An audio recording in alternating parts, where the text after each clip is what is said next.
McCaig. Thank you, Sarah. And I think we're ready to get started. So President McCaig, I'm going to ask you if you want to get the group started for purposes of roll call and introduction of Attorney Zach.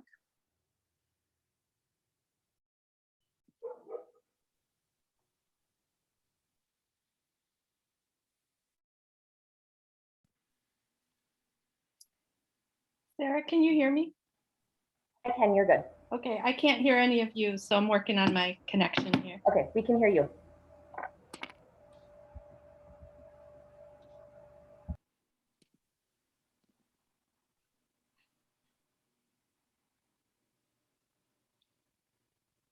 Okay.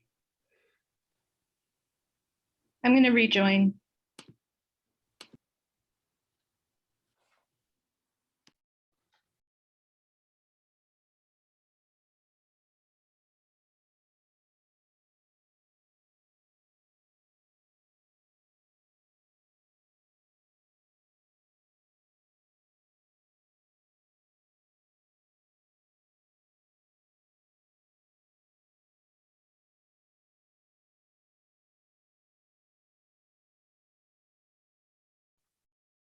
While we're here, who do we have here from the Police Commission?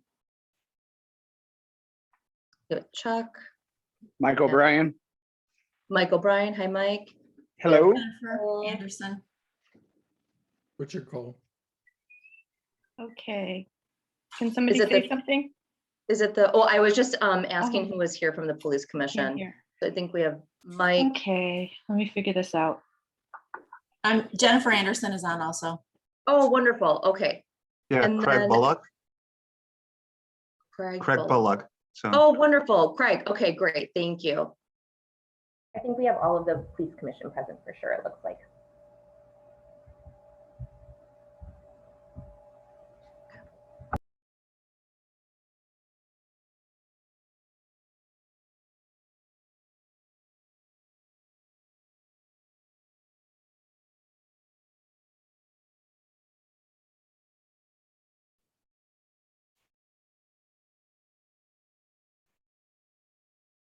I bet you it's the Bluetooth. Whenever somebody's using like their Bluetooth earpiece, it always has problems like reconnecting. So if anybody could relay that to President McCaig, that just to disconnect the Bluetooth and maybe disconnect Bluetooth on whatever device she's on.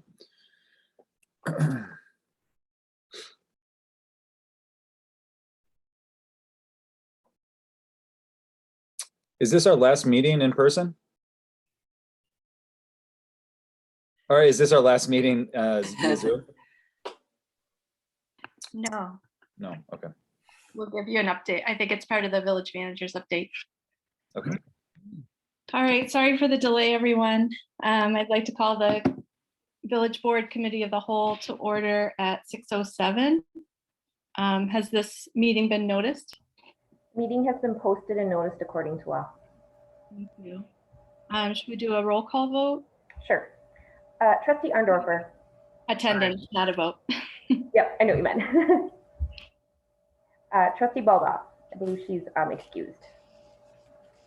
Trustee She is Backhorst. Present. Trustee Ursink. Present. Trustee Stokebrand. Here. Trustee Warren. Here. And President McCaig is here. Yes. And since we have the guests, we've invited the Police Commission to attend tonight. Could we note the members? Yep, we do have all the police commissioner members here. So we have Jen Anderson, Richard Cole, Craig Bullock, Mike O'Brien, and Chuck Carlson. Great, thank you for all being here this evening. Great.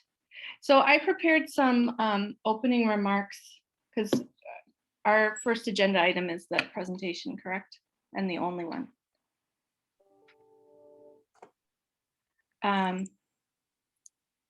Yes. So thanks for everyone for joining us and your time and attention in advance of this evening. I prepared some opening remarks just to kind of set expectations. And so, you know, for people who might be new to meetings, how things will run tonight. And I'm going to read them because otherwise I'll forget something. So the purpose for tonight's agenda or for tonight's meeting is to receive legal training on the roles and jurisdiction related to the police oversight in Shorewood. This topic is part of exploring what accountability looks like in our community, and it's related to implementing the recommendations from the police organizational study from 2020. I think of accountability on 3 levels. There's institutional, there's organizational, and there's individual. This presentation, in my mind, really takes us to the institutional and organizational oversight functions. And then our discussion of accountability is kind of ongoing and unfolding.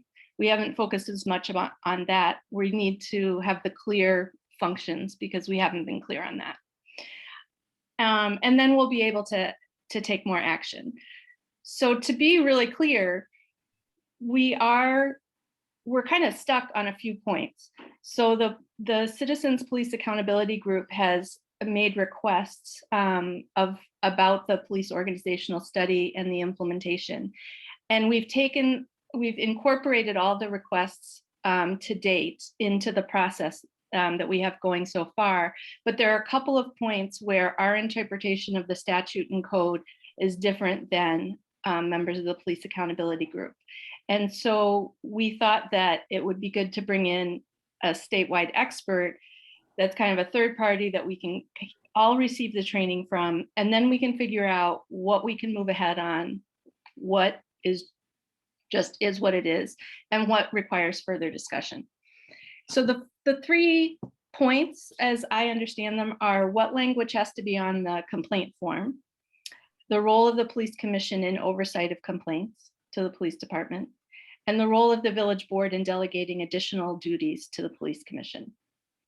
So the goals for tonight, in my mind as chair, is to receive that guidance, clarify the guidance, answer any questions since we have the attorney in the room, and hear public comment.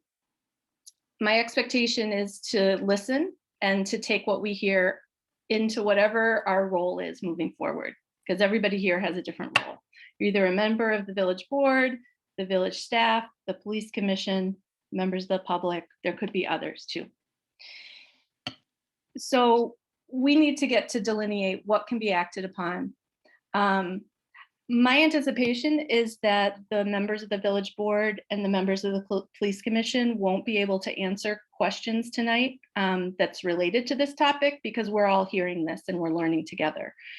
However, that doesn't mean that we can't take questions and we can't take comments. We just may follow up on them at a later date. So Attorney Zach's going to present to us this evening.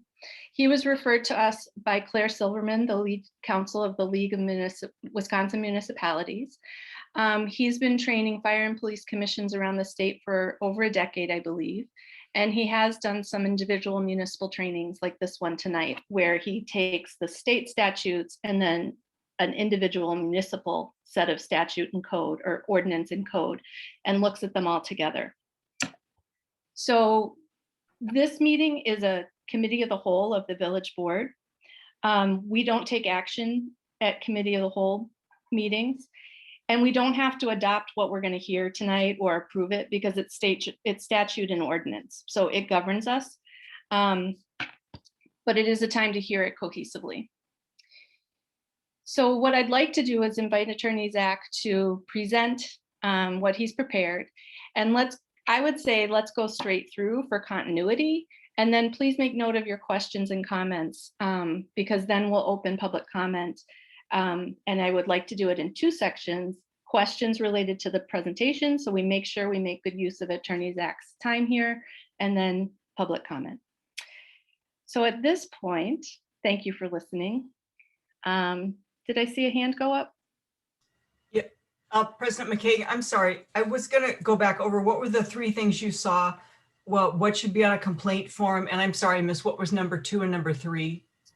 The points that we have had different interpretations on are what language has to be on the form, the role of the police commission in oversight of complaints, and the role of the village board in delegating additional duties to the police commission. Thank you. So the presentation isn't just about these three things, but these are three things that we want to learn more about. President McKay? Yes, trustee Bachford? Thank you. I just had a point of clarification. You had referenced a citizens police organizational accountability group. Mhm. And I was just wondering if, I don't know, I'm not sure who that is, and I don't know if others are. Is this can you just explain that? Because I think that would help us understand. Mhm. Let's see, so the police accountability group is a group of citizens that's been working with the police, the public safety committee and the police chief on implementing the recommendations from the police organizational study. And if a person from that group would like to add to that definition or that description, I would take that at this time. I'm not sure who's on the. And while you're doing that, President McKay, I appreciate this because this is transparency and accountability. And I know we've had a lot of groups come up in front of us, and this is not one that I believe is, a village group, not saying it's not worthwhile or important, but it's just, when we use these terms, I need to know who we're talking about because, It's a group of citizens. Okay. And I can clarify a little bit. Trustee Bachhorst, you've actually met with some of the people from that group.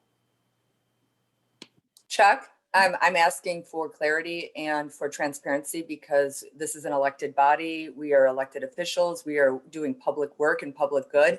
So the public needs to know who the group is. Trustee Bachhorst, I think I guess I would like to move on at this time and hand it over to Attorney Zach. Hey, great. President McKay? Yes. Kristen Ziarto she had her hand up to clarify. Oh, great. Thank you. I didn't see that. Kristen. Thanks. The Police Accountability Group Committee, whatever. Yes, we're a grassroots group that was formed year and a half, 2 years ago between members of Shorewood Moving Forward and Shorewood Solidarity Network. We've been doing research during that time on best practices in policing nationally. We've also tried to do research on what's gone on more locally, but we've really focused on the research about best practices nationwide. And we have sent multiple letters to the entire village board that lists our membership. Again, we are not elected officials. I understand that you all are accountable to many groups, but we're a group that has put a lot of time and effort into this. I'm here, a few other members of the group might speak. I can send an old copy of one of the at least 3 public letters that we have sent that lists members of the group after this meeting. Thank you. That would be helpful for the public record.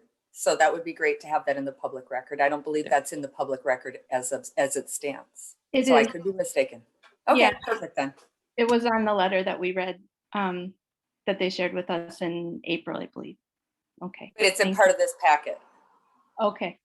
That's what I mean, because we are referencing a group that we don't. So as part of the public record and for transparency, and I'm going to keep hammering this, not just for this, any citizen group. And this is not confrontational. Yes, this is for transparency and for the public. Thank you. Okay. Duly noted. Attorney Zach. Hi, thanks. I'm going to share my screen with you. All right. Can you guys see that okay? Yes. Yes. Okay, good. Thanks for inviting me to talk to you. My name is Steve Zach. I'm a partner at the law firm of Boardman and Clark. We are a law firm located primarily in Madison, Wisconsin, but we have 6 other offices in different locations. I've been at Boardman for about 40 years and did probably 10 years of litigation work and then went into the labor and employment area, and about 25 years ago moved into working with municipalities as a primary basis of my labor and employment work. And that included working with the municipal police and fire commissions of the clients that we represented. And through that, I started doing training with the League of Wisconsin Municipalities on the roles and duties of police commissions. So I had been training with them. I had 2 stints. I did about 8 years and then stepped down for about 4 years. And then Claire and I have been doing it for the last 6 or 7. So I've been doing those trainings for the league. In addition to doing the trainings, I am one of the co-authors of the league's manual for police commissioners. I drafted the hiring and the disciplinary chapters of that manual. And that came out 2 years ago. As part of my practice, I work on a regular basis with police commissions. I also work on a regular basis with governing bodies, whether they be village boards or city councils, not only in general municipal work, but in their interaction with the police commissions. And so I've worked with police commissions through the disciplinary process and the hiring process, and then coordinating that with the governing body of that municipality. And then finally, for you elected officials, I've been in your shoes. I just stepped down in April after 22 years on the Oregon School District Board of Education, where I served the last 4 years as the president. And we engaged on a regular basis in conversations like the one you're starting to have tonight with me, bringing me in and talking about what are roles and responsibilities. We called it lanes, because anytime you're trying to adopt policy and working on long-term goals and structures, you need to know whose lane is particular tasks and duties in, and what are the legal lanes that are required of you, and what are the lanes that you get to choose where things go. And so that's going to be my talk tonight. It's talking to you about the role of police commissions and how does that interplay with the role of you as the village board, with committees and with the community. So without further ado, I know we have a hard stop at 7:30, so we've got a lot of material to cover, and I'm going to get going on that. Here's a slide that is taken from the manual from the league in terms of the authority of Wisconsin villages and towns, okay? And I'm going to use this as a reference point. In some areas, this is a generic graph of roles and duties and lines of authority pursuant to the statutes that govern you as a village and your police commission. The one area where I think it's inaccurate in part is here, because the village manager has a line directly to the police or fire department here, and there isn't a line there, okay? Because you have a village manager. So I think there should be a line there. Right now, my presentation is going to be in 3 separate points. The first part of my presentation is going to talk about the authority relative to the police department of the village board, the village manager, and the police chief, okay? So I'm going to be talking in this lane, okay? When we're done with that, then I'm going to say, okay, where does the police and fire commission fit into that? And in terms of with the chief and the personnel and the rules and regulations. And then when we're done with exploring the statutory boundaries, okay, and the ordinance boundaries, your ordinances, then I'm going to go through commonly asked questions that I get when I'm presenting on this topic to either police commissions or to municipal authorities, okay? So we're going to talk about this realm first, and that's the village. Here's the statutory authority. I think this is helpful for all of us to kind of go back over, because as you're beginning to explore issues related to governance of the police department, it's helpful to know these roles, okay? And the statutes, you're guided by Chapter 61 of the Wisconsin statute, and that provides that the village board has management control of the village, and that includes the good order of the village and for the health, safety, and welfare. And so you have powers in order to deal with those topics. That's the village board. That gets modified if you adopt a village manager plan somewhat. So the village manager plan is incorporated into chapter 64 of the statutes, and that primarily deals with city manager plans, but in 6415, so villages can do this as well and provide for a village manager plan. So what does that mean? So when they talk about the council, they also mean the village board. If you have a village manager plan like you do, the council has legislative and general ordinance powers. When I worked with our school board, we talked, this is in the policy realm, okay, that you work on policy. Okay, the city manager, or in your case, the village manager, serves as the chief executive officer and possesses executive and general administrative powers, all of them that is imposed by law upon the mayor and common council. So in a manager form, the manager becomes like the village board or the mayor, or in cases of city, in terms of running the city or the village, okay? And the village board has legislative and policy-making authority. This section 6411 further delineates this, that the city manager has the power to appoint all heads of the departments. But note that last sentence, that does not impact the power that the police commission has in appointing chiefs of the fire department or subordinates in 6213. So while the manager has appointment power of employees, that is limited by chapter 62, and we're going to talk about that later on. Okay. This is a little small, but this is your general code. So we're moving from statute to your general code.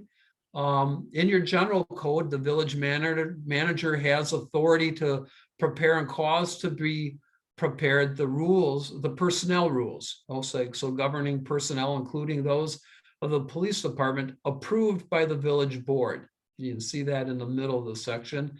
And also in 125.5, the village manager shall cause to be prepared and revise the rules that govern personnel programs of the village and recommends that to the village board. Okay, so that's your statutory. Here's more of your ordinance provisions regarding the village manager authority. The village manager is the chief administrative officer and is responsible for overall supervision of the village, okay? And that means interpreting and executing the policies that are adopted by the village board. And finally, the village manager is an ex officio member of all your boards, but does not vote, okay?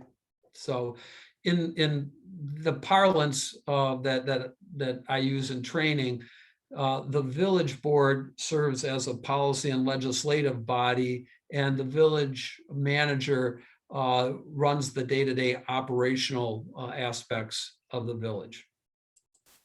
Okay. I put this slide in here because the village board can delegate certain tasks and create certain tasks for various committees. And so you have a Shorewood Human Relations Commission, and there are a variety of functions that are set forth in your general code for that commission, advocating for the protection of human civil rights, listening to community members' input regarding discrimination and harassment, facilitating resources to community members, doing an annual report. If we look through coordinating those resources, so there are a variety of those functions that your human relations committee has been delegated, and then report to the Shorewood Village Police Commission on an as needed basis. And we're going to talk about that in a minute. okay? So, and then here are the standing committees of the village board. Some of those that play into public safety and the police department. All right. And then finally, your code brings in the chief. Okay, so I'm going to go back to this chart. So we've talked about what roles the village manager has vis-a-vis the village board here. And now we're going to walk into oversight of the police department. What role does your chief have with respect to that? Okay, the chief by your code is responsible for supervising law enforcement activities, okay, in the department, consistent with the statutes and with your ordinances, all right? And they're appointed by the chief with consent of the police commission and consistent with statutes, which we'll talk about in just a minute, okay?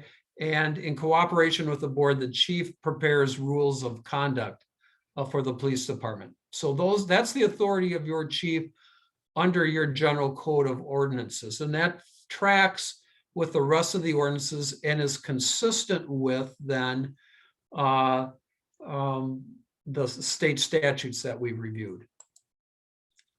So we've talked about this area. Let's talk now about the police commission and how does that interplay with this? When we've now seen that the manager has the day-to-day responsibility over the departments, okay, in the village, okay, subject to approval of policies and oversight by the village board and consistent with the delegation of the day-to-day operation, the activities of the chief regarding those operations. How does a police commission fit within that statutory and ordinance scheme?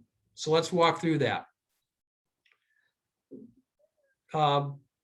This statute, chapter 61, says that the village of Shorewood had to create a police department and had the option of creating a committee or a board of commissioners. Most do board of commissioners, and you have done that as indicated in the bold. So by statute, you had to create a police department and create a board of commissioners, and you've done that. Okay. And when the statute talks about board in these statutes in chapter 61, they're referring to the police commission. Okay, and they go back and forth referring it to the board and police commission. So the chapter in the statutes that deal with villages is chapter 61. The chapter that deals with cities is chapter 62. And what the statutes do with respect to villages is say that when you establish a police commission, okay, they have the rules and they're guided by the rules and subject to the rules in 6213 that governs cities, okay? And so you're subject to those provisions. One note, chapter 6213 applies to all villages who have over 5,000 who have police commissions, and they apply to all cities in Wisconsin except for Milwaukee, okay? Milwaukee's Board of Police and Fire Commissions is organized under a different statute. That's 6250. It's a different statute than governs you, which is 6213. It provides the Milwaukee Police and Fire Commission with different rules, broader authority, and more expansive duties, okay? So if you see Milwaukee doing stuff different, that's because they're guided by 6250 and not 6213, okay? And they're the only city to which 6250 applies. So that's just a note. Okay. The chapter that applies to village also says that you as a village can also adopt optional powers, just like cities can adopt optional powers for their police commission. We're going to talk about those in a minute, okay? Those are something that are different than the ordinary powers of a police commission under chapter 61 or chapter 62. Note, one note is your commission does not have optional powers. So when we talk about those powers, they do not have them. They have the regular powers, the optional powers. They have the regular powers authorized by statute, not the optional powers.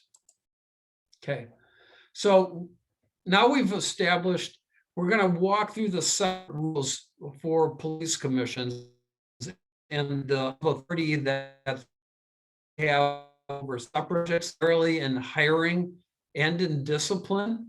Okay, and one of the reasons for that, when you go back 100+ years, when the statutes were created that established the authority of police commissions, that was to remove them from the politics of the municipality, okay? The patronage and other politics, and put it into what they viewed was impartial and non-political citizen boards, okay? And the authority there. So when we go through that, understand that this is the basis for the separate powers that we're going to talk about that a police commission has, okay? So here are the exclusive powers of the police commission. They have the exclusive power to hire the police chief, and there's the statute that applies to that. They have the exclusive power to oversee the examination for the police chief and subordinates. And by subordinates, we mean those law enforcement officers other than the chief who are sworn for law enforcement purposes. Okay, so they also oversee approving the examination process for the subordinates. The police commission has the exclusive authority to approve the list of applicants eligible for appointment by the chief. We call that the eligibility list. So when you go through the examinations, with interview or a physical agility test or written testing, when we go through those examinations and you get down to a group of candidates that you think are qualified to be a police officer in the Shorewood, you typically create an eligibility list, and that is the exclusive power of the police commission. Okay, and then they approve all appointments made by the chief, including promotions of subordinates. Okay, that's of subordinates. That's of, they approve the appointments of law enforcement officers. That includes promotions. So that this list here, the exclusive powers here, are the hiring authority of the police commission, where they play a role in the hiring authority. So that's one area where the police commission has taken authority from the village board and the village manager. They have the exclusive power to hire with respect to these particular duties. This list applies to the disciplinary powers of the police commission, okay? The police commission has the power to file charges against the chief or subordinate. I think we'll see in the slide, it's not the exclusive power. There are two other bodies that have the power to file charges against the chief or the subordinate, but the commission has ability to file charges. We'll talk about that more in a little bit. They have the power to suspend the chief and subordinates pending the filing and hearing of charges. They have the authority to hold hearings with respect to written charges that are before them and to make written findings and determinations. So 2 weeks ago, I was in a city in the western part of the state holding a due process hearing representing the commission, which served as a jury, and we held charges that were filed by the city administrator against a public safety employee. It would have to be a firefighter. And in that case, the commission has the exclusive power to hear those charges, and then based upon the evidence created on the record to make written findings and determinations. And based upon those, the commission then orders suspension, demotion, or termination of the chief or subordinate.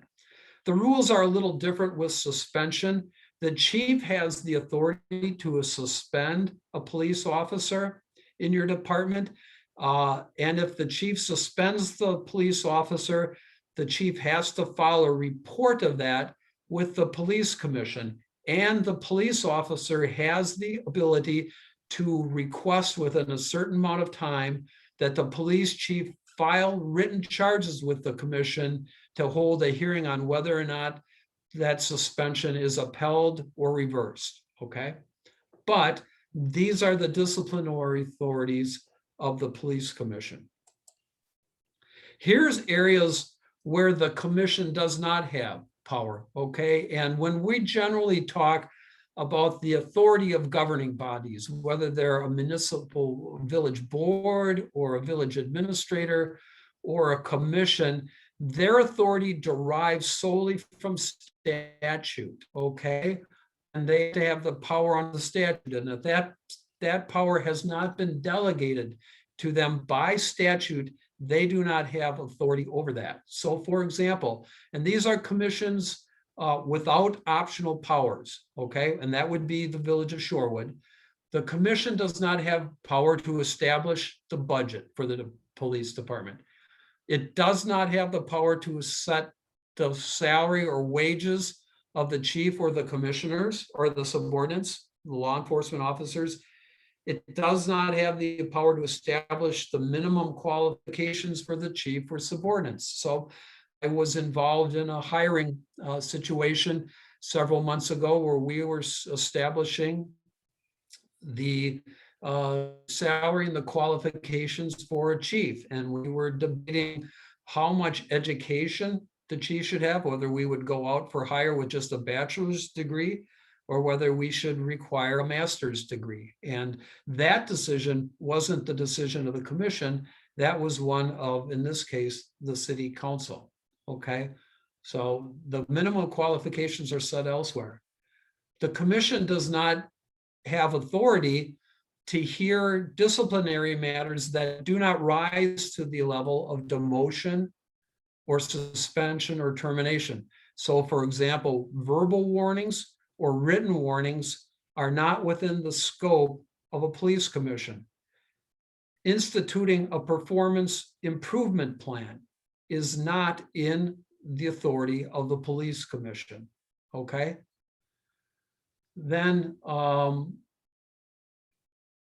the commission does not have the authority to handle non-disciplinary personnel actions. And I see I have a hand, but can we wait till the end? Keep note of your question, and when we get done, we'll come back to that, okay?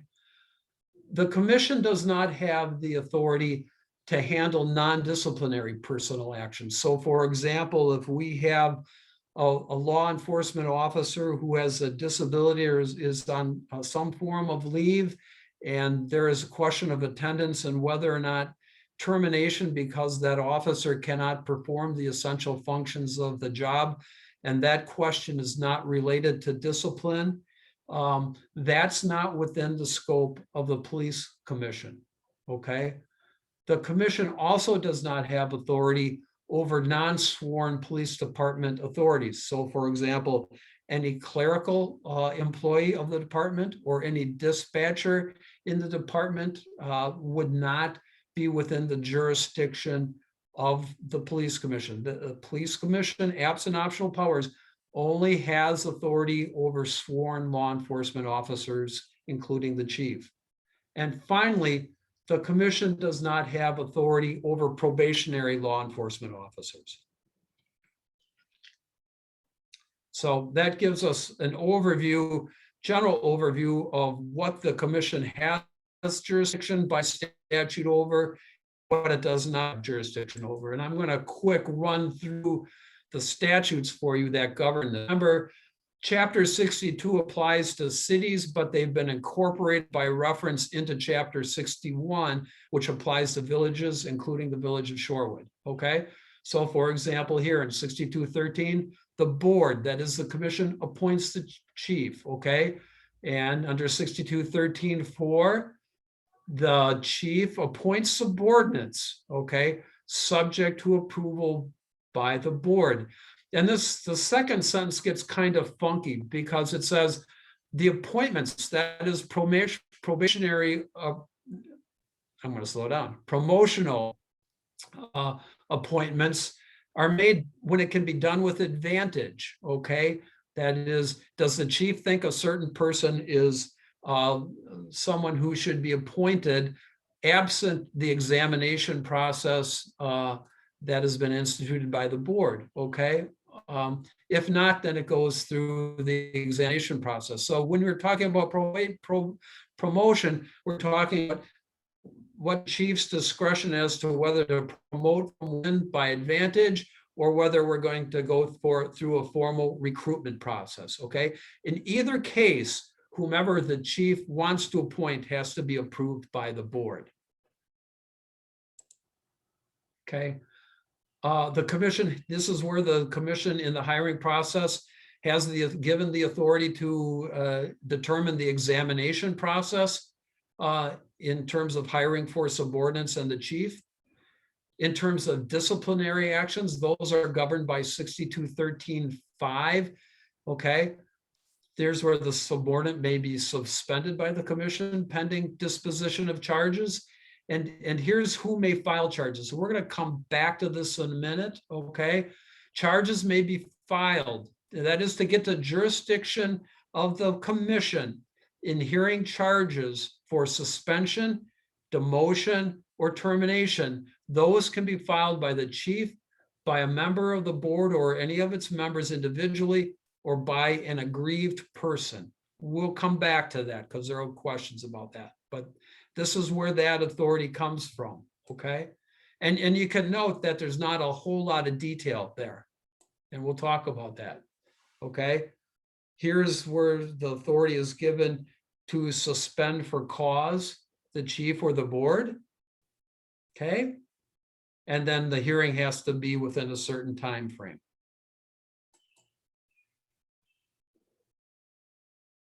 If there are hearings, a hearing held before the commission, and if the commission says, we don't sustain the charges, we don't believe that the chief or whomever has filed the charges has made the case as alleged, then the law enforcement officer comes back into full service and is, if they've lost out on pay, which they shouldn't by statute, they come back and are put back into the service, okay, if those charges aren't sustained. If the police commission sustains the charge and finds just cause, then they can suspend, demote, or terminate. That's their power.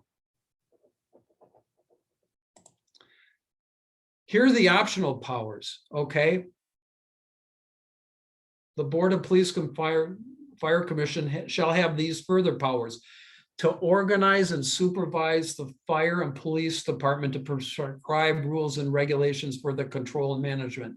So if you have optional powers, okay, the police commission then steps in the shoes of the village manager and the village board with respect to controlling the day-to-day operations. But the police commission does not control the budget, okay? And that's a significant but, okay? They have the authority to contract for apparatus and supplies. And 3 is significant. This is that budgetary authority. It's to audit all bills, claims, and expenses. Okay, it doesn't mean to budget for it, okay, or to levy for it. It means we get to audit and then, to make sure they're okay, and then send them on for payment, okay?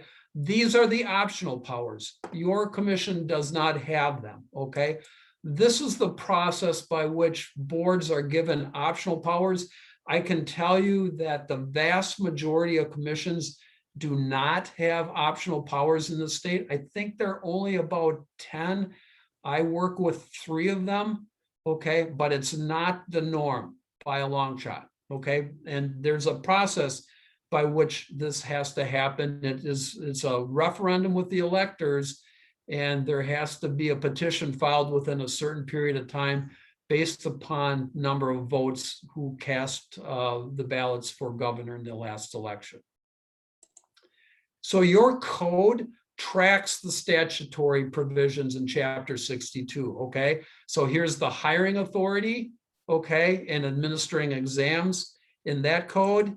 And here's the disciplinary authority. So it's your code is succinct, but tracking with state statute. Okay, so now we're going to go into some common questions. And I'm going to take a drink and check the time. Okay, we're doing good. Can your village delegate more duties to the police commission than what I've outlined here before? And the answer to that is no.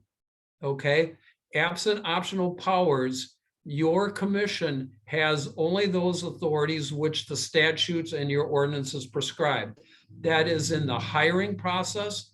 They have the authority to approve appointments and to set examinations, okay, and to create an eligibility list.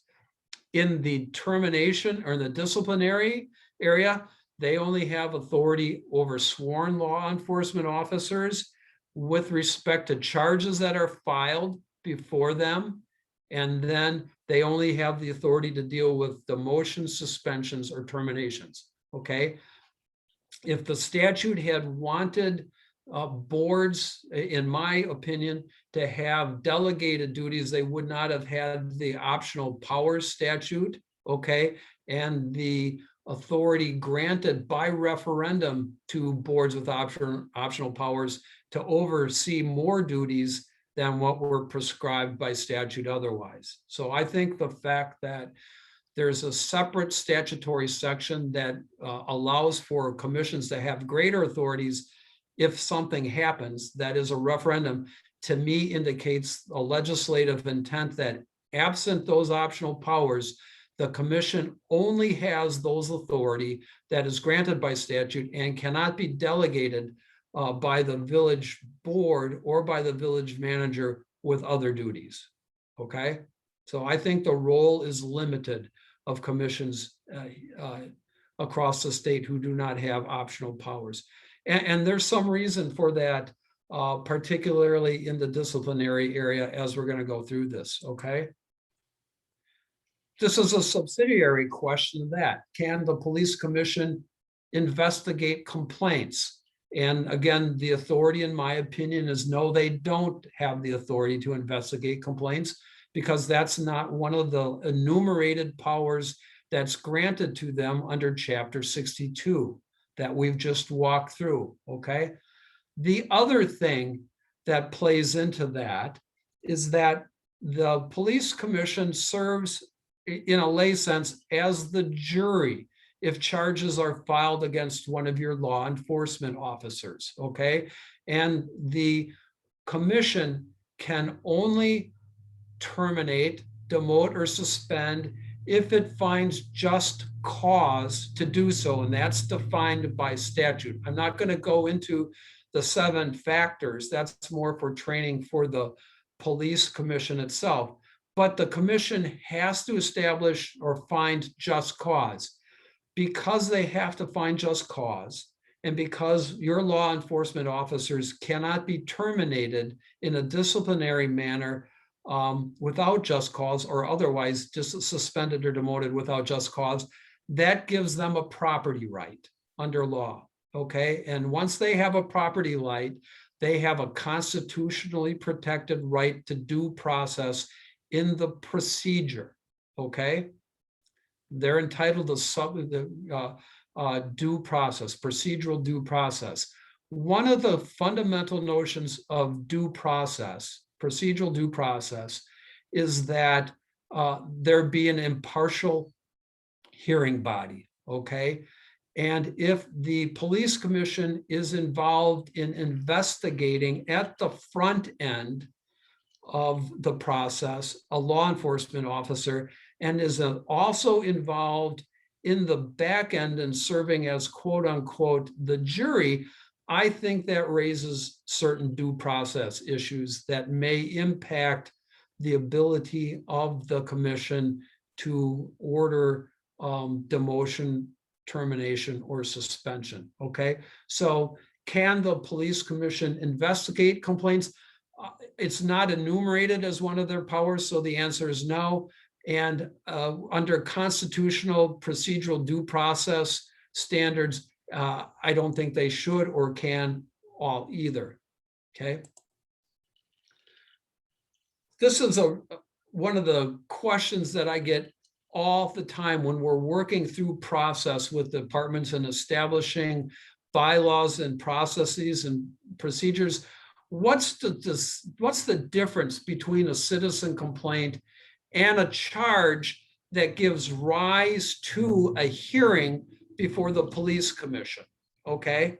They're different things, but at what point does something become a charge which gives rise to the commission's jurisdiction under statute to hear a matter involving a subordinate, a sworn law enforcement officer related to suspension, demotion, or termination? Okay, let's look at that. And this is kind of small. This is a graphic that we use in our complaint processes that we've drafted. I've got this in a number of bylaws across the state to look at what's a typical complaint process from a citizen. Okay, and you will see at the very top, there's informal complaint here, okay? And then down here, written charges, okay? So I'm gonna walk through this, and then the question is gonna become, at what point do we get to here? Do we have to go through all of this, or can we get right into this? Okay, and who can get right into this to establish jurisdiction of the commission? Okay, because the commission has limited jurisdiction. So if you get a formal complaint from a citizen saying that an officer engaged in some form of misconduct, okay, that's disturbing. You know, a typical process would be that gets it to the chief or the chief's designee, and then the decision's made. Is this something that is best resolved through mediation and talking through it? Is it so frivolous that I dismiss it out hand and talk about it, but dismiss it? Or is it a matter that can't get resolved and I need to assign it for investigation, okay?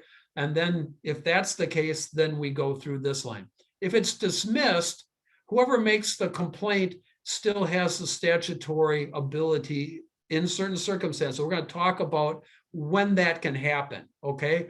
But there is a line there, but it's subject to certain rules, okay? Same thing in mediation. I don't have a line here. If the chief doesn't assign it for mediation, when can it go here? Hold on to that, because I'm going to get there. But let's talk about the investigation stage. And this gets investigated either in the department or outside the department, okay? And depending on the nature of what the conduct of the officer is, there are times when we assign that investigation outside of the department for a report back, okay? And then there are various findings that are made. If there's a finding through the investigation that there's conduct that is merited, discipline is merited, okay, then the chief thinks, okay, this is, or designee is a disciplinary matter. If it's a written warning or a verbal warning, or let's just say it's a performance and improvement plan, that doesn't go to the commission, okay? But if the chief is thinking this is a matter worthy of suspension or demotion or termination, the chief then files charges here, okay? And that's when you get into these written charges, okay? Again, that's walking through the process with the chief, having the investigation done, getting the report and making the decision at that level, and then making the decision at this level as to whether it's something short of suspension, demotion, or termination, or at that level. And if it's at that higher level, then written charges are filed. We have a pre-hearing, we have the hearing, and either they're sustained or they may be dismissed at the pre-hearing level or proceed. And then we have the hearing and the decision, and either the charges are sustained or not. And the officer is either returned to the service or ordered suspended or terminated, okay? So that's a typical process, working into informal complaints and where the written charges are filed, okay? That's kind of the norm that has been in place for a number of years. So let's ask some questions about that, okay? When we go back here, what does it mean by filing written charges, okay? Versus an informal complaint. When does something get to this level, okay? Here's all the statute says about that, okay? Charges may be filed against a subordinate by the chief, by a member of the board, by the board, and that's, remember, that's commission, okay? Or by an aggrieved person. We'll talk about that in a minute. This is all it says about charges. they'll be in writing and filed with the president of the board, okay? That's all that they talk about in terms of what gives rise to what's a charge, okay? I'm gonna enumerate on that though, okay? Remember, because if we're talking about a situation, if we're talking about suspension, demotion, or termination, okay, we've got procedural due process involved from a constitutional standpoint because that officer has a property right, okay? In my opinion, procedural due process includes the requirement that the writing here, okay, that charge, that writing, procedural due process, grafts onto what a charge should be the following points: that we need to have the person who is filing that charge and for whom there will be a hearing, that person be identified in the charges. And they're going to have to be anyway, because there's going to be a hearing that is required to be public, and that person will have to put on a case in a quasi-judicial manner, that case before the commission, okay? So that person will have to be publicly identified, at least at the hearing level, but by procedural due process reason, I think has to be identified at the beginning, okay? There also needs to be a description of the facts given rise to the charge and a rule or policy that's been violated, and whether or not we're seeking suspension, demotion, or termination. The reason why these things have to be in the written charge to get police commission jurisdiction is that under procedural due process, the officer who's being accused has the right to have sufficient information given to that officer in advance of the hearing to allow that officer to be able to prepare a defense. To me, that includes at least at a minimum, who's making the accusation, what facts is it based on, and what rule or policy is alleged to have been violated. And the reason this becomes important is because the person who's making the charges has the burden of proof under the statutory scheme to prove the violation of a rule or policy. And that's one of the 7 things that the commission has to find in deciding whether or not to sustain the charges or not. Was there a rule or policy that has been violated? Okay, and in order to find that, to make that determination, you have to know what rule or policy is alleged to have been violated, and the officer has the right to know that going into the hearing in order to prepare a defense.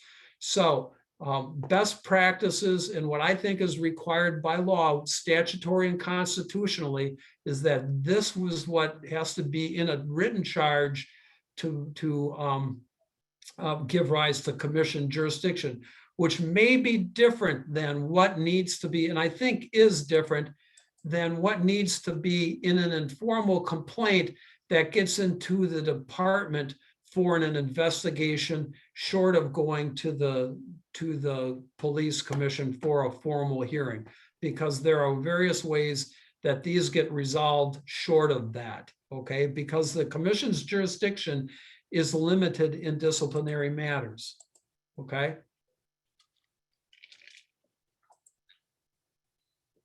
Here's another thing that I think has to be in the complaint. Chapter 66 requires that each law enforcement agency has in writing a complaint process, okay? And it could be something that looks like this. Okay, here's what your complaint process is, and you have that in place. Okay, statute requires that there be this notice, okay? You've got to notify people who are making a complaint that if you make a false complaint regarding the conduct of a law enforcement officer, you're subject to a forfeiture, okay? And just so you note, that's not a crime. It's not a criminal charge, okay? It's a forfeiture. It's a money charge, like a driving citation in that sense. But the statute requires that, okay? Now, I interpret this to mean that that writing should be on any of the complaint documents and not just the policy. I read it to be that way. I think it's also should be on a complaint document, whether it's the informal complaint or the formal written charge, because you have to give notice to the person who's filing the complaint of potential issues related to filing false complaints, okay? That type of notification is important in criminal law if there's going to be a forfeiture proceeding that has happened. And that is what I think is the intent of this statutory scheme. So in all of my forms for written charges that give rise to commission jurisdiction that get served on the chair and on the officer, I have sections that include this, and at the bottom I have that statement, okay? Remember we talked about who can file charges? We'll go back. 6213(5)B says these formal written charges that give rise to commission jurisdiction can be filed by the chief, okay? And that's the normal case, because we normally, I mean, the typical case is we see, I back up. We see it coming through this process. The chief gets the report and then makes this decision in here. That's the normal course of things, okay? But as we've seen, the statute does authorize the board itself, the commission itself can file charges, or any member of the commission can, okay? We're going to talk about a aggrieved person in a minute, all right? So the question is, even though they've been given the authority, should they file charges, okay? For those of us who practice in this area and represent police commissions, and it is the league's formal position as well, as it's not recommended at all, okay? That commissions file charges individually. I've only been involved in one where the commission filed charges, or a couple members of the commission filed charges. I got in on the back end of that, and it was a mess. It created all kinds of constitutional issues, and there was litigation filed out of it. And there were real questions about how practically we proceed with the hearing on those charges when the commission or commissioner is prosecuting those charges and also serving as the jury. I mean, who's the witness? Who's questioning the witness? Okay. I mean, so that gives some logistical issues. How does he serve both roles? Okay. It also gives due process concerns. Remember when I was indicating that one of the notions of due process is that you have an unbiased decision maker. I've always been concerned if a commission or a commissioner files charges and then also serves as the commissioner deciding those, do we raise due process issues? And I think there's a real possibility that that can occur unless the commissioner recuses him or herself from the process of deciding and hearing that with the rest of the commission. So that's not recommended practice, okay? So can anyone file charges invoking the commission jurisdiction to hold a hearing? Okay, so the person has to be an aggrieved person by statute, okay? But the statute doesn't define that, okay? There's only been one case that, in talking with Claire at the league, their attorney, and us looking through this, there's only been one case that talks about an aggrieved person. That is actually a case that arose out of the city of Milwaukee, and so was using the city of Milwaukee statute. And there the court said that a rule that said that an aggrieved person can only be somebody who is directly affected by the misconduct may be too narrow, and you might have to have a broader definition, okay? So I'm not sure I necessarily agree with that interpretation, but that's one that's out there. I think the definition lies somewhere in between having anybody, including any resident, be able to file a charge, and somebody who is immediately impacted by officer misconduct. So for example, I'm going to give you an example where this recently arose. I had a city administrator, the police commission knew that there was misconduct or that there was an allegation that got to them of misconduct, okay? And it got to them and the city administrator. So the city administrator was the one that started the investigation and to whom the investigator reported with respect to the alleged misconduct. And based upon that, okay, the commission stayed out of it. They stayed out of the investigation, the ordering of the investigation, and the reporting of the investigation, okay? They stayed out of it, okay? The village administrator was then based upon and the chief was not involved because the chief says, I'm too close to the situation and I think I'm biased. So I'm not going to be involved in either the investigation or the consideration of filing charges. So that went to the city administrator. And so the city administrator did the investigation, was involved in that, was the one who the report came to and made the decision whether to file charges. Now, in that case, the misconduct that the officer was engaged in didn't affect personally, okay, the village administrator. But I think the village administrator and the commission agreed with me that in that case, the village administrator was an aggrieved person because let's say village administrator, city administrator was in charge of overseeing the orderly and efficient operation of the city and enforcement of the rules. And so in that sense, since the rules were violated, as the administrator of them, we found that person to be a aggrieved person, okay? So, you know, this is a great and undefined area in terms of who's an aggrieved person, okay? So can anyone file charges? First, they have to be an aggrieved person, okay? And there are some limitations on that. Secondly, okay, anything that's written to the commission seeking commission jurisdiction, they have to meet these bullet points, okay? And these are questions. These are, when I went, I'm going to move back for a second to my chart. So when we get down here, the charges are filed here. I have in my bylaws that we hold a pre-hearing before the formal hearing, and there's a determination of whether to dismiss or proceed. That's what I'm talking about right now. I'm at that level, okay? So here are the questions that are asked of the commission. If they get something in writing that contains, in my view, what has to be there, these elements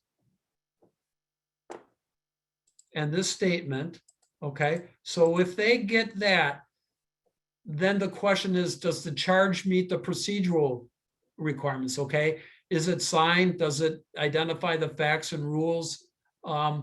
Has it been served on the chair? And has it been served on the officer, okay? Secondly, is the charge against the chief or sworn officer? Remember, the commission's jurisdiction is limited to discipline of those folks, okay? And it also would be, that should actually say non-probationary chief or sworn officer, okay? In there, okay? And then the third question that we ask the commission at that point is, the conduct bring into play potential discipline at the suspension, demotion, or termination level, okay? And so what I ask the commissions when we've got that is, assuming everything's true that's been alleged, would you consider termination, suspension, or demotion? If so, we'll move on for a hearing. But if it's so trivial that even if what is alleged to be true, that you would not even suspend that officer, then that gets dismissed, okay? But that's what we look at. So let's go back then to my question. Can somebody come into here without going through here? Okay. The chief typically goes through this process. The board or commission, okay, we don't recommend that they come in at this level for variety of reasons that I've articulated. So that means, can a third party come in and instead of doing an informal complaint, file written charges? Okay, they've got to be an aggrieved person. Okay, they've got to meet the procedural requirements in terms of what's included in that charge. The charge has to be against a law enforcement officer or the chief. Okay, and it's got to be alleging action of suspension, demotion, or termination. If that's there, if that stuff's there, that gives rise to a written charge that moves through that hearing process and then brings into play the police commission's role in discipline. Okay. One of the questions I get is, how often must commissions meet? And again, I've been talking about commissions without optional powers. Okay. I have some that just meet annually to organize and elect officers, and that's not true very much anymore because everybody's hiring. Okay.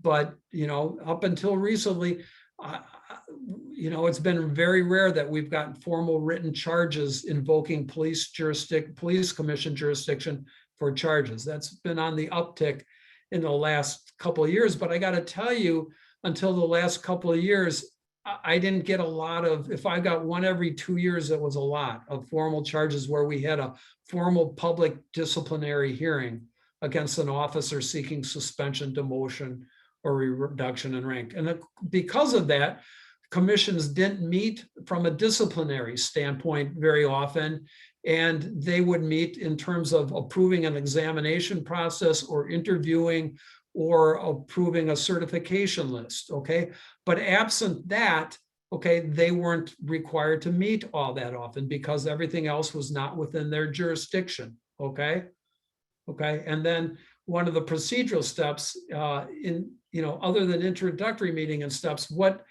when they meet, what should those minutes look like? Okay, and minutes are minutes, they're minute. That's why the word's there. And we recommend that, at meetings of commissions and other boards, that the minutes address what motion's been made, seeking action by the governing body that's within its jurisdiction, who made the motion and seconded it, and then the vote on those motions. That's what should be in the minutes, other than those introductory parts, the call to order, what time, compliance with the meetings law, etc. Okay. Can a commission meet for other purposes? And that's just related to the question I asked earlier. Can commissions be delegated other duties? And I said, no, in my view, they cannot. They're not statutorily authorized to do that. But can they do that to receive reports or to review disciplinary or personnel documents, to receive public document? That's technically not within their jurisdiction. Okay. I know some boards do that. I know that some boards get reports or they hear from the chief. If they meet like on a quarterly basis, the chief just gives them an informational update, okay, on what's going on. Typically, there isn't public comment on those in those meetings and the commissions that I've seen these. Okay, if they choose to meet to get a report from the chief or something else, they don't have authority to act in a disciplinary manner, okay, unless there's a charge filed. So if they get some of this informational stuff, they don't have jurisdiction to act on anything. They're just hearing it and maybe providing feedback, but it's technically not within their jurisdiction, okay? And then the last question is, okay, given that limited authority, okay, of the commission, who is it, okay? And that circles back to us, to the beginning of my presentation, okay? You've got a village board with certain authorities that I've enumerated, okay? You have a village manager form of government that empowers your village manager with the day-to-day operational duties of the village, okay? There's been a delegation of some duties to the chief and reporting to the village manager and then to the board, and that is to the chief or committees. That's where that stuff goes if it's not within the commission's jurisdiction, okay? So I think that ends my slideshow. It does. So I know we had one question on the presentation, President, so I'm going to turn it back to you. I'm going to stop my screen share now. You know, maybe I'll keep it up just in case I have to refer to something. Okay, Actually, I'm going to take it off okay. because then it'll be easier for me to get to a slide if I have to. Thank you, Attorney Zach. I am realizing that the presentation went longer than I anticipated. So before we open questions, I wanted to ask the village board if they'd be willing to extend the time of this meeting for at least 30 minutes so that we can hear from everyone who's on the call who wants to speak. And if we could just get a kind of a thumbs up, thumbs down, if you're willing to do that. I would appreciate that. I'm seeing Wes, Arthur. Oh, okay, saw that. Okay, Jim? Saw that, okay. All right, so we will extend the meeting at least until 8 o'clock and then we'll check in at that point. I also noticed that Senator Lena Taylor has joined the meeting. What I thought I would do in terms of questions is to take questions from the trustees and then the commissioners and then the public related to the presentation so that Attorney Zach can respond to those since we have him here this evening. Oh, and I should ask Attorney Zach, are you able to stay until 8 o'clock? Yes, I am. Okay, thank you. So Trustee Stokebrand, you had your hand up. Thank you. So I'm trying to look at your Appendix A and sort of see if it jives at all with our Section 504, the informal citizen complaint process. And I guess this is where I'm having trouble understanding how we can have 504 given the state statutes. So we talk about an informal complaint citizen process in our village code. How do you see that fitting into Appendix A? I mean, I see, you know, if citizen files a written complaint, okay, but does not invoke formal disciplinary process. I'm not really asking you to legitimize our village code, but help me understand how these two things might possibly fit together. Okay, and I don't have 504 in front of me immediately at this point in time. With that, I do know that 504 has a provision in there that the commission, if they get a complaint, can investigate that. And I don't think that's in jive with my view of the jurisdiction of the commission under 6213. So you're saying there's a problem with our code doesn't match the state code? Yes. What should we do with this?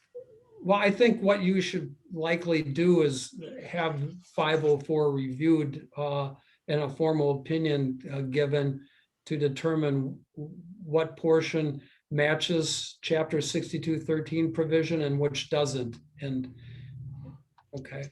And then have a discussion about what that complaint process looks like leading up to written charges. I think there needs to be probably a more precise delineation in terms of what constitutes an informal complaint and what constitutes a written charge that gives rise to commission jurisdiction. Understood. Yeah. So I mean, one of the things that you don't want to that you don't want to have happen is like not every complaint, you know, about law enforcement should be going to a formal disciplinary hearing before the commission because their jurisdiction is limited. So there's got to be a way to delineate for the public and for the chief and the board and the commission, what's a complaint, what's a charge, and what the processes look like to get there. Okay, and that's why I walked through each of those steps in that process. And so another question about your Appendix A, if I may, President McKay. Pardon? Please continue. Okay, so I have a question. So we have the pre-hearing, and that is the police commission. After written charges, pre-hearing is by the police commission. Is that correct? Yeah, when you get to, on that written charges chart on Appendix A, that's when the police commission is involved. That's when And they then get who would involved. do- So Then below that, 3 levels down is another hearing. Is that the police commission also? yes, So they will have a second crack at it. no, that- no, here's the process. This is a good question. So a written charge is filed, okay? And I advocate for a formal document that gets filed on that contains elements that, in my view, satisfy due process concerns. That has to invoke commission jurisdiction, okay? That has to be served upon the chair of the commission, and then it has to be served on the officer. At that point in time, okay, it is now before the commission, and we're at that line on that Appendix A. So the pre-hearing is something that the commission is involved in, and that's another sifting and winnowing. That's the opportunity of the commission to say, were the requirements met for a written charge? Okay, did it identify who, what is alleged, what rule, and what's the penalty I'm seeking? Okay, was it properly served? Does it give rise, in our view, if everything is true, to demotion, suspension, or reduction in rank? That's what's determined at the pre-hearing, and then also the scheduling of the hearing. Okay. I'm sorry, And- who decides then? So it's up to the police commission to decide if there's a potential case for demotion, suspension, or termination. It's up to the police commission. Yes, at that Hearing. point, at the way I've structured it is, yes, at that point, they look at the facts that they are alleged in the complaint, and they get asked this question. If everything is assumed to be true, do you as a commission believe that that gives rise to potential consideration, a suspension, reduction in rank, or demotion? Okay, if they say, no, I'm going to give you an example of that. That's, and it's one that it happens not infrequently. Someone gets pulled over for a traffic violation in a municipality. The officer writes a citation. The person is belligerent in terms of that interaction and gets a disorderly conduct with that, okay? The person decides they're going to contest the citation, and they file a written charge with the police commission, file it and serve it, and then this dialogue occurs. I'll withdraw the charge before the police commission, okay, if you drop the citation. So, I mean, So there's room for negotiation here. well, I mean, that's a tactic, okay, and I see it happening, okay. The question is, when you get charges from a third person, if there's just been an action where there's just been, the officer was rude to me, okay. If the commission looks at the factual underlying circumstances of that as alleged by the person and said, like, I would not suspend anybody. I wouldn't even put that in my ballpark, okay? So that doesn't get to our jurisdiction. We'll dismiss that. That goes back to the chief or elsewhere to decide whether that's disciplinable, but we would not, in any case, even if that's true, suspend it. That's the inquiry, okay? It's sort of a triage system. Okay, I have just one more question. So for someone who, let's say, doesn't feel comfortable, it just seems like there's a lot of, I see the chief and then the chief before you get to written charges. What if someone feels that they don't feel they're going to get a square deal with the Okay, chief? so And so what are those options for that? yeah, I think that's the last question I asked. It's not the commission who, and that's in the policy decision making in terms of what lanes you draw as a village, okay? Right now, I showed you the lanes are, what the village board has authority over, what the village manager has, and where the chief has authority. That's consistent. That authority is consistent with this. But that's a policy decision in terms of before you get to the police commission in a formal hearing in those limited circumstances, who do we want investigating those informal complaints? That's a policy decision of you. I've And with your articulated experience, how what do you you, recommend? pardon? With your experience in the industry, what do you recommend? That I don't go there in terms of making those policy decisions. I tell you what the law is because different places draw the lines differently. Okay. I can tell you that in terms of investigating department stuff, okay, that chiefs in my experience have been good in terms of assessing the misconduct of their officers in that realm. And if there's a problem with them being biased with respect to a particular officer because of the situation, to send that out to a third party investigator to look at it. Okay. And at what point would the police commission ever need its own attorney? Okay, yeah, and that's a good point because there are times when commissions need their own attorney, okay? Because typically they will need one in the disciplinary process to represent them through the hearing and serve as sort of the judge and, orchestrating the hearing. In fact, I did that 2 weeks ago. I sat with the commission. I wasn't involved in the investigation or the filing of the charges. I was brought in to represent the commission, and I did the pre-hearing conference. I set up the deadlines with the attorneys.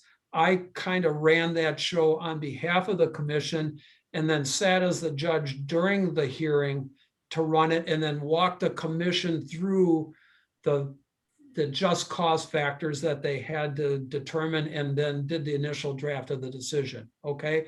And then somebody else, in this case, it was the city attorney represented the village administrator in pressing those charges, okay? And just as a point of information, what's your hourly rate?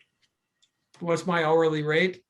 I'm not going to disclose that publicly right now. Thank you. Okay, I can give you a quote, and that'll probably be public information, but What are we paying you tonight? I mean, it's a simple question. Okay, $2.25 an hour. Thank you. So thank you. I am going to call an audible here because I know that the trustees and the commissioners can submit questions in writing to the attorney pretty easily. There are a lot of members of the public on the call tonight, and I really just don't want to miss that opportunity. We typically run out of time for public comment. So I'm going to switch gears. There were a few people that registered before the meeting to be heard, and then we'll go to members of the public who would like to be heard on this matter this evening. So I'm sorry for that switch. Madam President? Yes, Senator Taylor. This is Senator Taylor. I just wanted to say, if you send me whatever things need to be looked at in comparison to what the state law is, I'd be happy to ask Ledge Counsel to do a report to be able to decipher where you are, if you're within whatever parameters that need be. As we always do, I'm willing to work together to look at that so that you can make the right choices. And I'm just here to listen at this juncture and encourage you guys to move in the right direction. Mm-hmm. Thank you so much, Senator Taylor, for that offer. We'll certainly follow up. For trustees and commissioners that have questions for the attorney based on the presentation, if you could make note of those and submit them, we can follow up after the presentation. Sarah, could you call on the folks that had registered prior to the meeting, and then we will go to people that have their hands raised? Yes. Thank you so much. I have Judith Wynn. It's been a long time. I take it you're going to the same place. Yeah. Yes. Good. Senator Taylor, can you mute yourself, please? I was muted. I thought I was muted. I'm sorry. I know. Okay. All right. I'm in the airport. Forgive me. No problem. Safe travels. First, we have Judith Wynn. Judith, if you could unmute yourself and state your name and address, please. Okay. My name is Judith Wynn, and I live at 2015 East Jarvis Street in Shorewood. And I want to make it clear that I am speaking only as a citizen of Shorewood, not for any organization. And as I listen to the very interesting presentation, I'm realizing that some of my comments may apply more to citizen oversight than the commission, only the commission. But through the League of Women Voters in Milwaukee County, I've been involved in a many months long study of the city of Milwaukee's Fire and Police Commission. And I know that state statute, the structure, and the operations of the Milwaukee FPC are very different from ours and all the other municipalities. But through that study, I've really learned how important and what the potential is for civilian input and oversight on what's going on with the police. And I just hope that the village board will do everything possible to maximize the potential for civilian oversight and partnerships with a lot of substance with the police in Shorewood.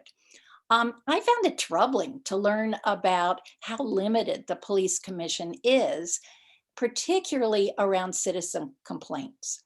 So I just hope that at a minimum, there is a way the commission or another civilian body will at least review complaints and the outcomes of the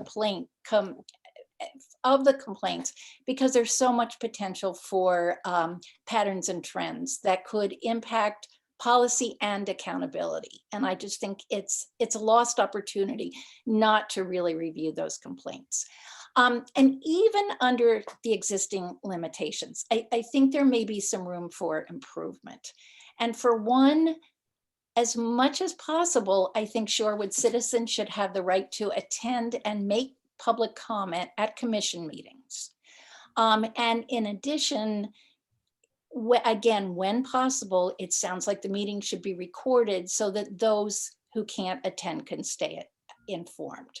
So I urge you in all ways possible to make citizen input and citizen substantial partnership as doable and efficient as possible. And thank you so much for the opportunity. Thank you, Judith. Next, we have Kristen Cierto. Kristen, if you could unmute yourself and state your name and address, please. Hi, yeah, this is Kristen Ciarto, and I live at 4018 North Morris Boulevard in Shorewood.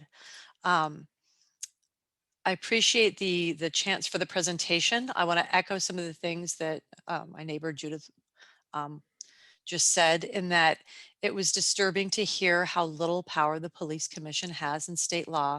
But I also want to clarify a request of the Police Accountability Group. We've never asked for the commission to investigate complaints. We have asked very specifically that the commission receive copies of complaints. We also want the village office to receive and file complaints.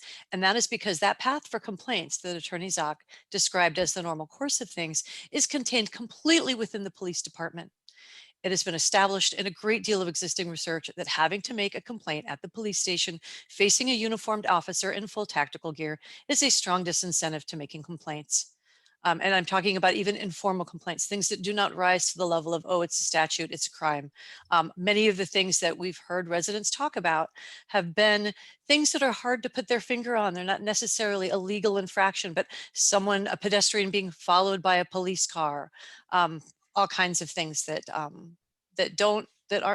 not necessarily, we can't necessarily say, oh, that's criminal activity on the part of the police. So it might not be a formal complaint. So according to the normal course of things, there's no guarantee that any complaints are recorded or kept on file the way that we've seen. And the lack of complaints in the police department's files, as noted in the Weiss report, is therefore not evidence that there haven't been any complaints ever made. We've heard a lot of what the limits are now on what the police commission do, but I deeply hope that the village president and trustees, especially those who said that racial justice was important to them when running for office, are going to tell us then what they can do and will do in the very near future. Thank you. Thank you, Kristen. Next, I have Ellie Pick. Ellie, if you could unmute yourself and state your name and address, please.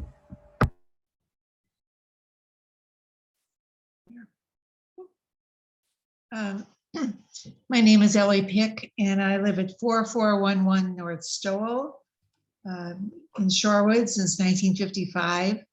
And I can echo what Judy Wynn and Kristen just said. I am disappointed in the role of the police commission and the transparency that is available. The online complaint process has not been enacted in Shorewood and needs to be, because it is intimidating for a person, particularly a person of color, Black, brown, to go to the Shorewood Police Department and formally fill out a written complaint, because that's the only process we have at the moment. This is wrong. There has to be more transparency. I believe that the police commission in Shorewood should also receive a copy of those complaints. I now understand it is not atypical for a police commission to only meet once a year. That also is disappointing because they only meet for 60 minutes. I would view them, I did view them in November of 2020 and July 2021 as, I would almost characterize it as a hostile group to any new members of the police commission.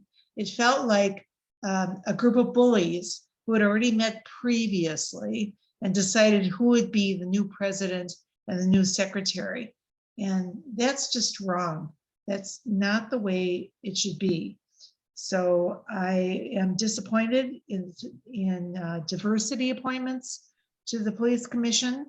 Our president of the village had an opportunity to add someone of color, a Black woman, to a commission that is currently 5 members, 3 white men, 1 white woman, and 1 Black man.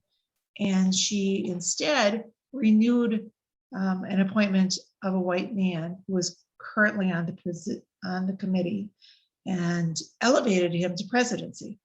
So I am very disappointed, but I thank you, Attorney Zach, for your information, and I hope we can move forward and bring our commission into the 21st century. Thank you. Ms. Pick, I will follow up with you after the meeting because I'm not aware of the situation that you're referring to, but I want to learn more. All right, thank you, Ellie. Next, I have Aaron Schultz. Aaron, if you're on, if you could unmute yourself and state your name and address, please.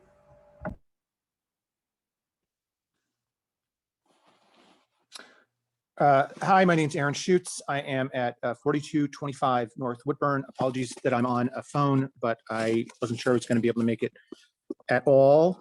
I think just more broadly, I think we need to acknowledge that the Milwaukee suburbs are the most segregated suburbs in the entire nation. For quite a while, Shorewood has had about 3% African Americans in the village. This is really disgraceful, right? And it says something that African American people do not want to move into Shorewood. And I think we need to ask the question, why? Well, one issue has always been a concern about the police in the suburbs in general. And we've heard concerns about particular issues that people have encountered in Shorewood. And I think that for the trustees, this to do something significant for Shorewood. Do you want to take ends that will make Shorewood a more explicitly welcoming place, to make it a more diverse place, to make it not a representation of the most segregated suburbs in America? And one way to deal with that is to create a coherent citizen oversight and a clear option for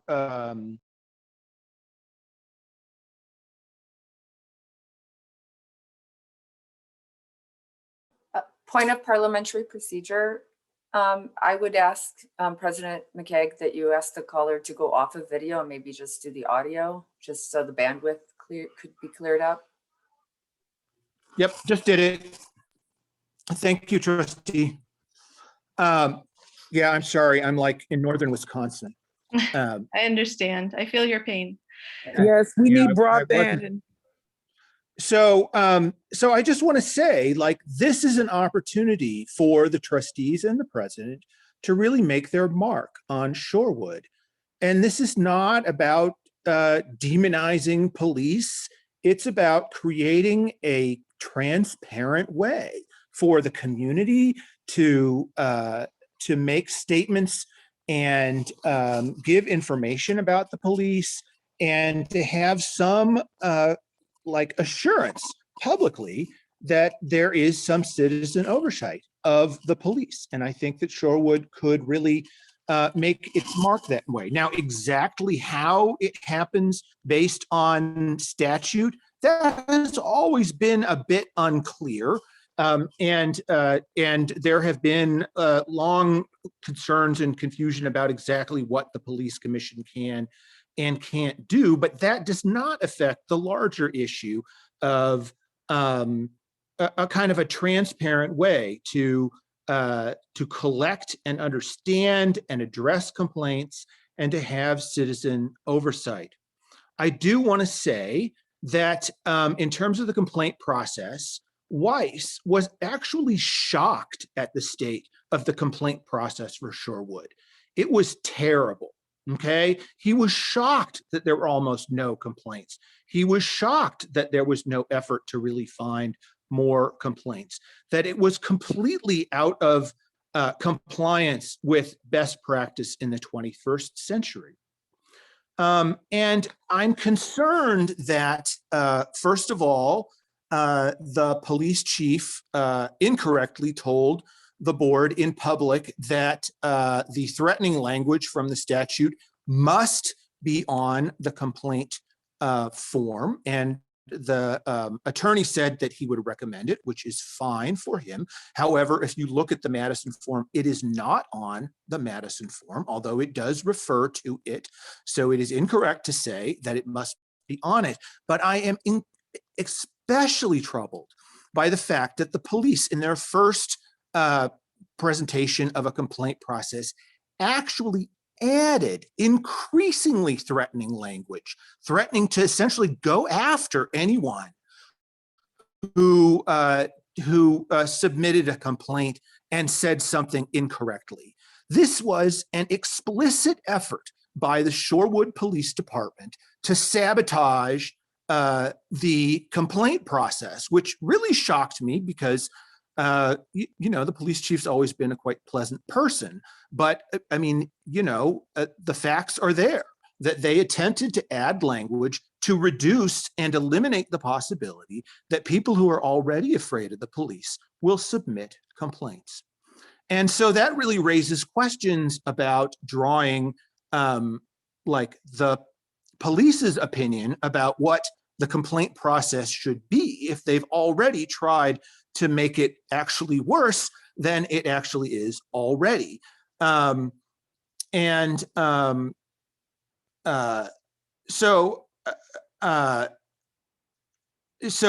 to conclude, in the 21st century, police departments across the United States want all complaints.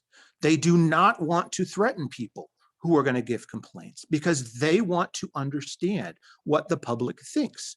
Now, the police department also investigates complaints and treats its officers fairly. So this does not mean that there is like a sudden emergence of unfair positions for police. But let me just return to my first statement. Our suburb, which is right next to a majority African-American neighborhood, has 3% African-Americans. Research on how people choose where to live are increasingly showing that people take into account how they think they are going to be treated in those places, and they don't move to places where they don't think they're going to be treated well. Creating a public, transparent process for citizen oversight and for complaints that do not threaten people, and makes it clear that we want to know what people think, would move a good distance to A, showing that Shorewood really is as progressive as it says, and B, that it really cares both about drawing in a more diverse population and about treating everyone who happens to drive through or be in Shorewood fairly. Thank you for your time. Thank you. Thank you, Erin. Next I'm going to take it in order of hands that I saw, is Michelle Waite. Michelle, if you could unmute yourself and state your name and address, please. Hi, can you hear me? Yes. All right, I'm unable to turn on my video, but my name is Michelle Waite and my address is 4335 North Wildwood Avenue in Shorewood, Wisconsin. And I'd like to first thank Ellie Pick for bringing up the African-American woman who submitted an application to the police commission and was so rejected, and I am her. I was rejected and received that notice on June the 2nd that all appointments had been filled. So I have quite a few questions, less on comment. So for Appendix A that the lawyer, Stephen Zach, highlighted, it detailed, and this is what Trustee Stokebrand also highlighted, so I appreciate you highlighting that aspect as well, is that there seems to be strong bias towards accountability of the chief as an unbiased party in that entire process. How would anyone even know of the chief's bias or have visibility to it if they are the sole owner of the complaints? So that was my one point and question. Slide number 28 highlighted other things on the flow, but how would a commission even file charges if they aren't well aware of even informal complaints? They don't have any line of sight to it. So how would they even make that step or enact that authority if they don't even have visibility to what's going on unless it's hearsay that they might hear in the community? Slide number 38 and 40 highlighted what can be included, excluded in the violations, but it highlighted that it seemed to, from the statement that was made by the attorney, that it applied to charges only, and it didn't apply to simply filing a complaint. So from my perspective, from what was just provided to us, to just simply file a complaint, you don't need to know my name and the violation that I'm charging, that I'm highlighting. It's simply for when charges are enacted against that officer. And those charges may be enacted due to trends, due to consistent complaints against that officer. Slide number 41 highlighted that statement that was just referenced in Erin's statement on the prohibition penalty.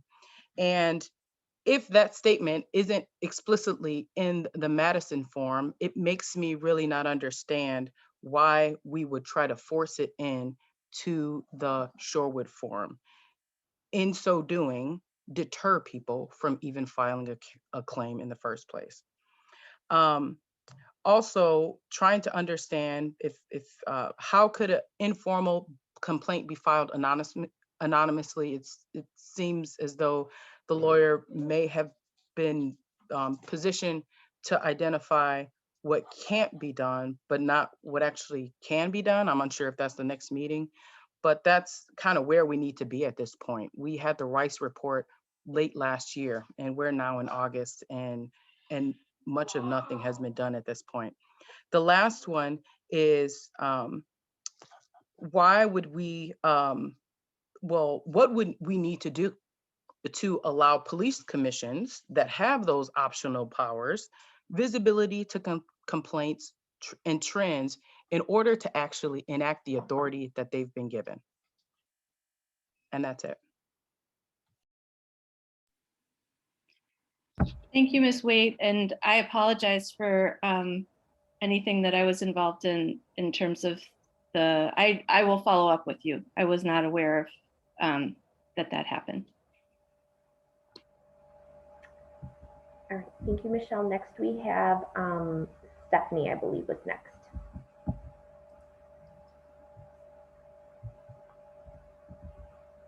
Stephanie, Okay. please take the- Hi. I have just piggybacking on what some other people have said about asking if Shorewood can increase civilian oversight. I think that's really important. And increasing the power of the police commission is important. Also, in terms of civilian oversight, who gets to decide who the police commission members are? Is a question that I have, because if they're supposed to represent the community, do we have a hand in that at all?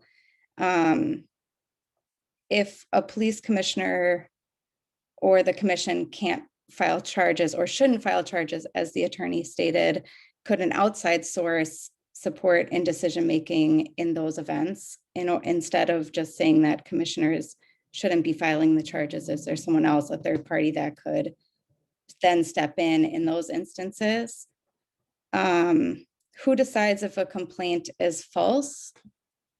And if those people would be charged a monetary amount. And then I also agree that the police commission should also receive those informal complaints and be allowed to document that and keep those records rather than them being dismissed, because those quote unquote trivial matters may seem small and insignificant to, and again, who decides that? But over time, those complaints can add up. And if someone continues to have complaints on the record, that's not trivial. And I believe those are all my questions for now. Thank you. To answer your question quickly, the president appoints police commissioners.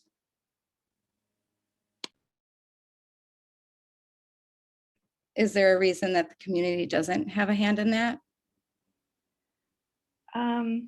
I don't have an answer for that, but I'll give it, I mean, these are all good comments to think about. Thank you.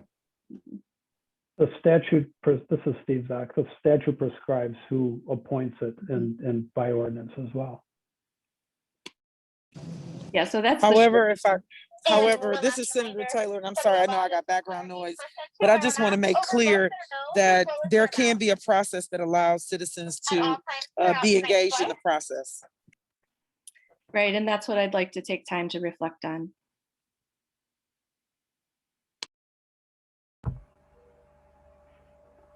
Okay. Thank you, Stephanie. Next we have Shauna D. Shauna, if you could unmute yourself and state your name and address, please. Thank you. My name is Shauna Davis, 1817 East Menlo Boulevard. My questions are changing as each person comments.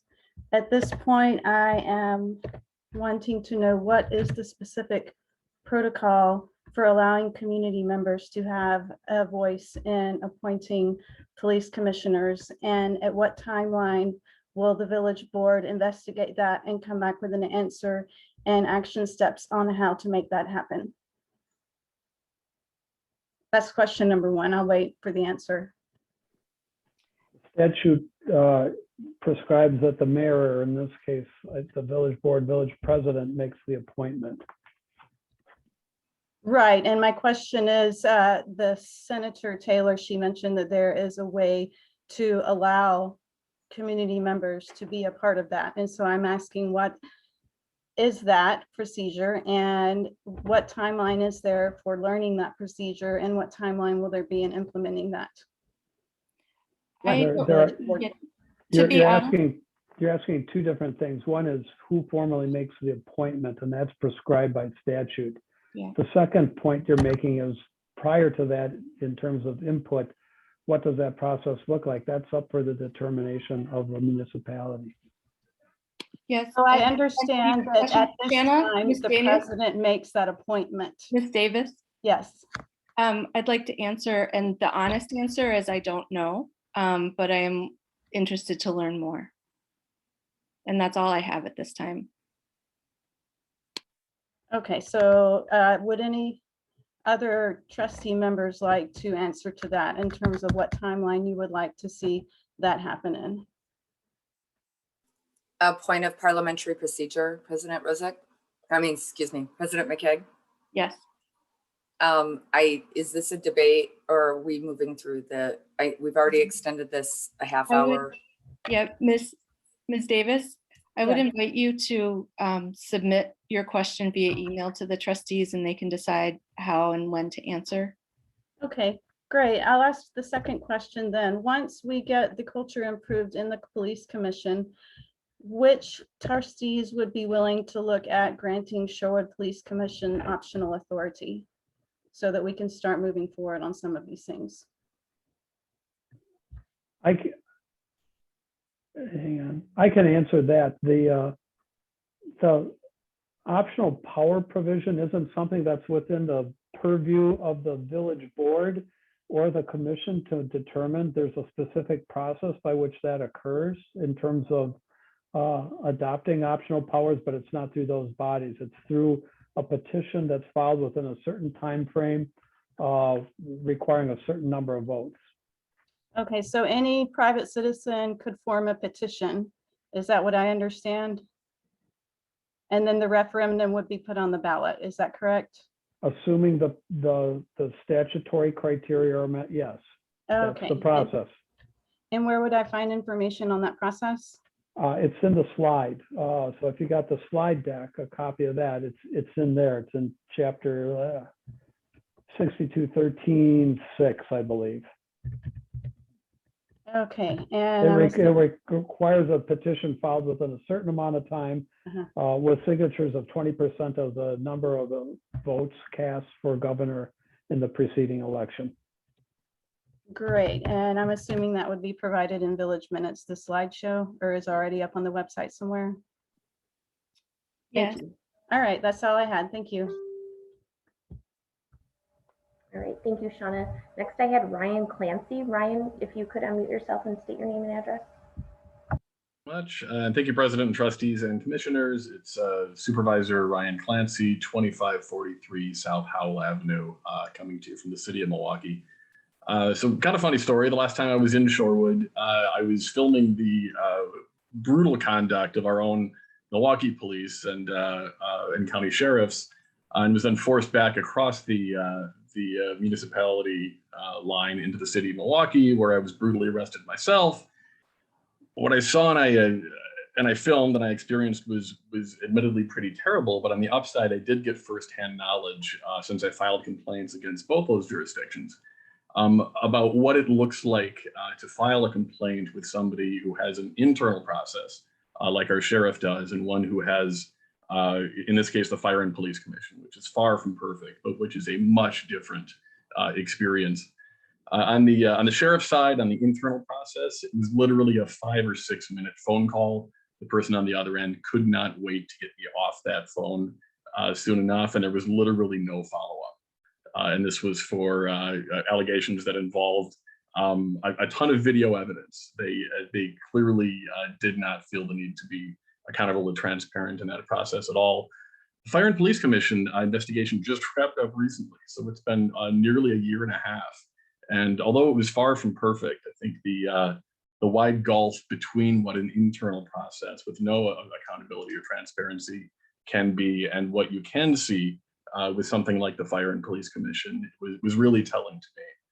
And I would encourage both this board and Shorewood generally to pursue all the options that you can. I would say, including publicly advocating for a petition referendum for those optional powers that bring you closer to that transparency and accountability, because it does matter. And that really is the only way to get there. Thanks for your time. Thank you, Supervisor Clancy. Thank you. Next, I have Norma Duckworth. Norma, if you could unmute yourself and state your name and address, please. Norma Duckworth, and I prefer not to give my address at this moment. Thank you all for the great information. Once again, my life's commitment of accountability, that goes for everybody. And I think sometimes when people are running for office, we get to hear some great pushes of what they will do, continue to do, or what they will make better from previous presidents and previous other individuals who are on the board. Accountability is really important, and that goes for everyone. And if we do not have it and don't have transparency, that is where we have a problem. It's not about who I like, who doesn't like me. It's about having accountability for every individual who serves, and not just serves the white community, but serves all the community members. And it's really distraught to know that when there's an emergency, and I always say it's an emergency when it comes to people of color, having to wait long enough because it's not affecting the white people, it's affecting people of color who come through the community, people of color who have tried to file complaints. That would include myself having to live next to a very racist neighbor for quite some years. Did not know a whole lot that went through when going into the police department, even with certain officers, not to say all the officers are horrible officers, because that would be a lie also. We have good people serving there, but I've had some encounters with some horrible officers who at the end of the day, there was files missing, there was recordings missing, yet I still had the paperwork in hand and the officer's card when he came to my house. And I think it's really important for people to really step up and not just say, we're going to step up and this is what we're going to do, we're going to make the change. At the end of the day, those who are suffering are those who unfortunately just say, what's the point of reporting? I've had many people who've came to me who said, what is the point of reporting when there's an issue and there's nothing being done? So not only is it frustrating, you wonder what our village is doing, what our police officers are really doing to protect everyone, right? And at the end of the day, it all comes down to, are we really holding each and everyone accountable? That goes from village president down to the trustees and all the way to the police department, of making sure that everything is being taken care of and not just sugarcoating it and putting out there for the community to like and to be okay with it. Like I tell people, you like me, great, you don't, that's not a problem. I'm here and I'm always fair with everybody. And I've spoken to the chief and we've had great conversations and things that I am a fair person when it comes down to making sure that accountability is there. So once again, I think it's extremely important for everybody to hold each other accountable, but also to make sure that we are doing the job, because at the end of the day, the majority of the white people are not the ones who are suffering. It's people of color who are the ones trying to file a complaint of things, of issues that have happened.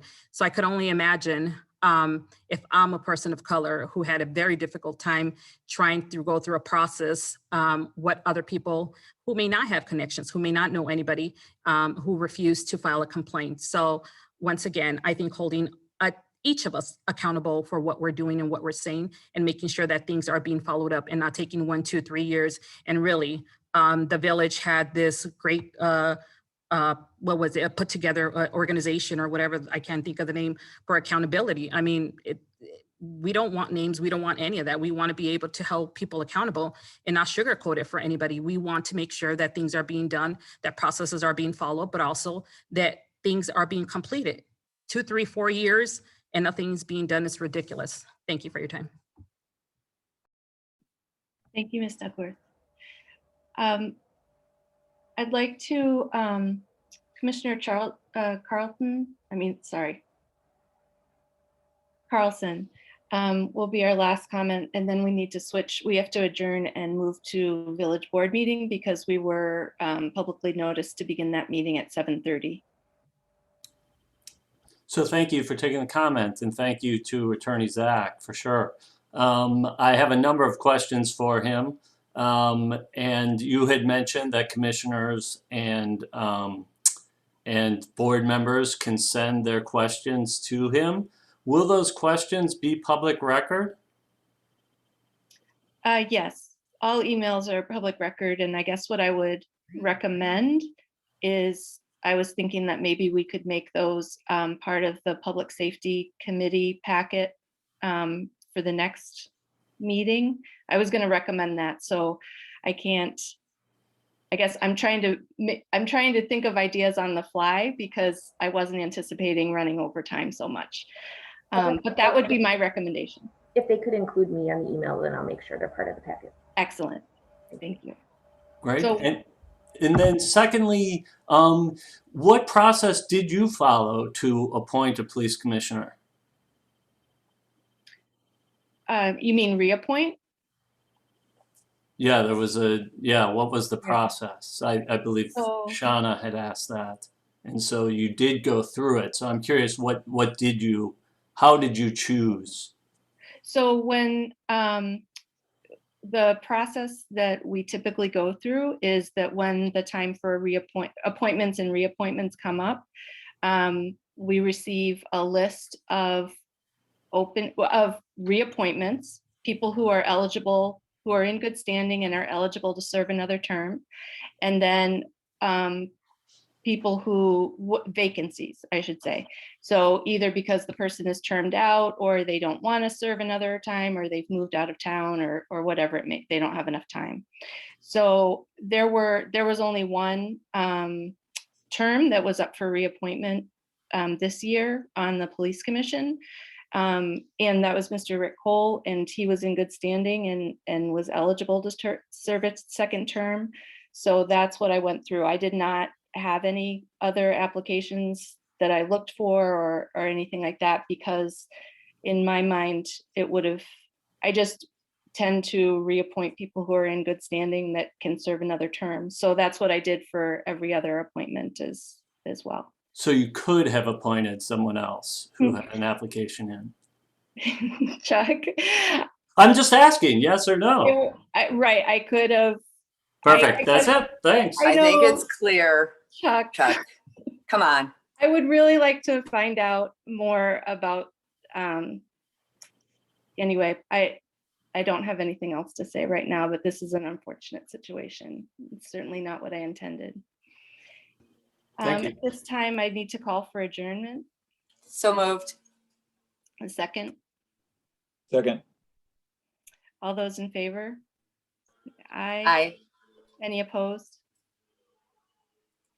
Thank you. Thanks, President McKay.